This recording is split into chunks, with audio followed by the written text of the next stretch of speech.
If you're considering a 3-stone ring in your future, then today's video, I hope you will find helpful. A 3-stone ring is timeless, classic, and very meaningful.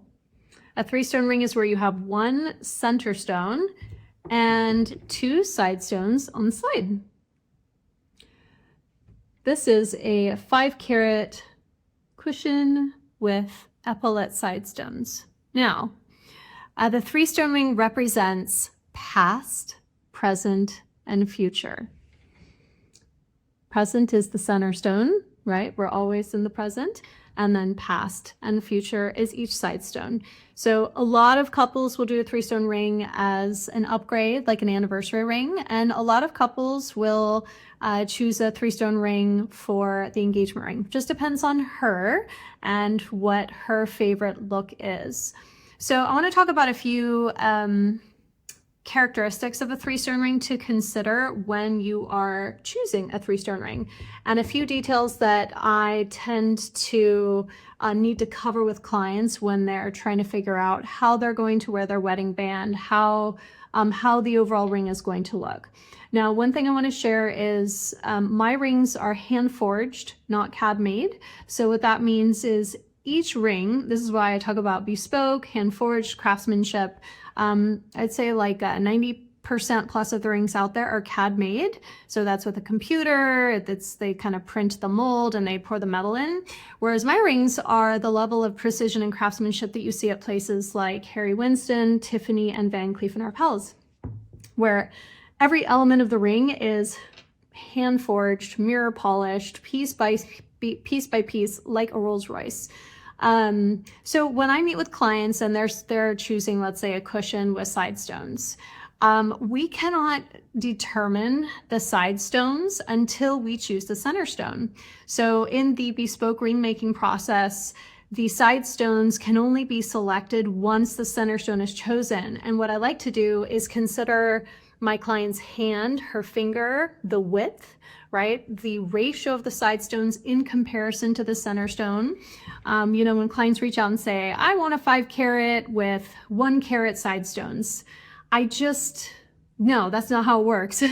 We cannot determine the proper aesthetic and ratio of the side stones until the center stone is selected. And we can't choose a center stone until we know her finger size and her hand. I always like to have clients send me pictures of their hands. I'd say 75% of my clients I work with virtually around the country, trying to hit every state, and I've got quite a few so far. But yes, so first we need to figure out hand look, right? How long are your fingers? How long your fingers are and how wide they are.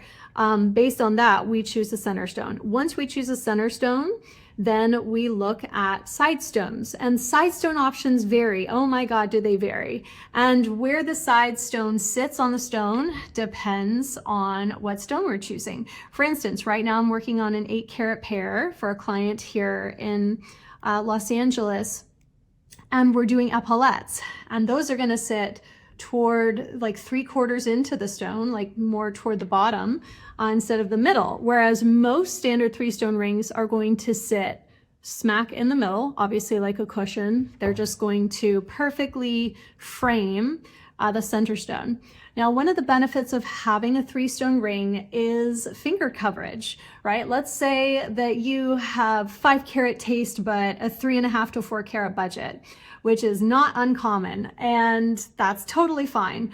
So the beauty of side stones is they add like a 1.5 carats of look. When you add side stones, you're covering the finger more. So it takes your, 3-carat look, and then you're able to add in, another, let's say 4 millimeters of like carat weight or stones on the side. So you get like a chunkier look. So side stones are very popular for that reason. Now, the kind of side stone depends on the center stone. You have the option of going with brilliant cut or step cut side stones. I love pairing a brilliant cut center stone, for instance, like a radiant cut center stone with step cut side stones because the contrast really highlight both. Sometimes if you have too matchy of the side stones to the center stone, you can't really appreciate the difference between either one. So I like to say that with wedding bands too, right? Like sometimes it's nice to have a little contrast to highlight both the solitaire and both the wedding band. Now, speaking of wedding bands, whenever you're choosing a 3-stone ring and it's an elongated cut, which most 3-stone rings tend to have an elongated cut, like an emerald cut with tapered baguettes, an elongated radiant cut with trapezoids, or a oval with half moons, right? Or an elongated cushion like this with epaulettes. Let me see if you guys can see this. It's a little too blurry, and I am my own camera operator, which makes it a little hard. So what you have in the production of a 3-stone ring is you have, with the elongation, the stone sticks out on the side. So what that means is when you put it on your finger, there's always going to be a little bit of a gap between your 3-stone ring and your wedding band. Even if it's like a skinnier, thinner wedding band, there's always going to be a little bit of a gap. Also, a lot of people ask me this. Your wedding band, right? The wedding band is what you get on your wedding day. It's what you give to your partner. That goes on first, right? That goes on closest to the heart. So that goes on your finger first. And then your engagement ring goes on second. So I wish this weren't so blurry, but this is a good example of how you have a tiny little gap between your eternity band and your 3-stone ring. And whenever I work with clients, I like to ask them, are you planning on wearing an eternity band or a wedding ring with your 3-stone ring? Because oftentimes women with 3-stone rings will rather wear their 3-stone ring by themselves, by itself on the ring finger, and then the wedding band on the other hand.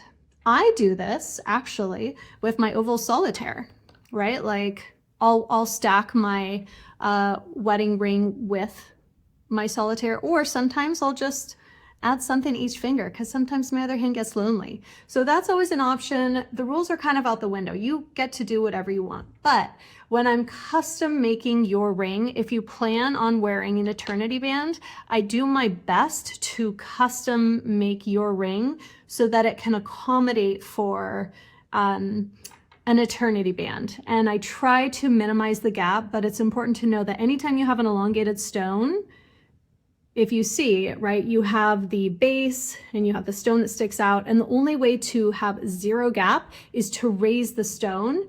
So then you have like a high sitting stone, but a flush wedding band situation. And I don't know that that's always the best option. See, I made this ring on its own, so I didn't make it to stack, but I could stack, or I could build this so that this stacks a little bit closer, but that's just something to keep in mind. So with a 3-stone ring, especially an elongated 3-stone ring, you're going to have a little bit of a gap. So just to be expected, it doesn't mean there's something wrong with it. That's kind of the look. Like I would say 10 or 15 years ago, clients would, stack, like have everything, they would even like curve the wedding band to accommodate the ring so everything was like stacked together. But to be honest, I actually think it looks nice to have a little bit of a gap because, again, it highlights each, you're highlighting each ring, right? So see how this has just a tiny little gap? I think that looks nice. Anyway. So with a 3-stone ring, you're going to want to first choose your center stone. And if you're working with someone who knows what they're doing, they're going to make you choose first the center stone and then source side stones. When I source side stones, I'll bring in different pairs and I will pair them with the center stone and see which one will look best. Now, bigger is not always better with a 3-stone ring, and also the angle at which I set my rings makes a huge difference. Every woman who gets a 3-stone ring says, I do not want my ring to look like it has wings, right? So it's like a subtle curve that really makes a difference. So to recap, 3-stone rings are a beautiful way to celebrate an anniversary or an engagement. They represent past, present, and future. And the process of creating a bespoke hand-forged 3-stone ring starts with the center stone based on your finger, your hand, and then the side stones are selected. And the side stones, if you want just kind of like a nice frame, you can do taper baguettes, which are thinner. If you want something that just covers the finger more, you can choose something like an epaulette or a half moon. Those are great options. They're a little bit more rounded.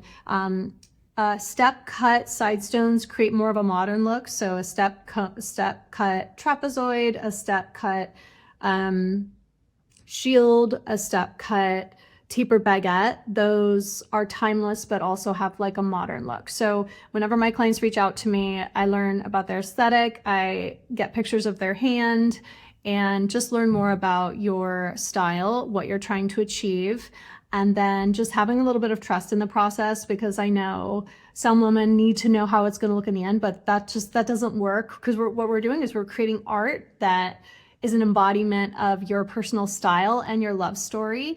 And so it hasn't been built yet. That's the beauty. Your ring has not yet been made. If you're working with me, it's going to be one of a kind. It's going to be made just for you. And it's going to be an exciting, fun process. So if you have any questions, feel free to visit my website and set up a call. And for all of you 3-stone ring lovers out there, this is such a timeless, beautiful look, and I am such a fan. And the only way to get a 3-stone ring made is hand forged. That is how you get less metal, more subtle detail on the prongs, the perfect angle, and a seamless, just pure diamond look, so that the diamonds look like they're floating on your skin, which is what Harry Winston used to always say is how every diamond should look, like it's floating on a woman's finger. All right, guys, have a beautiful day. Hope you found this helpful.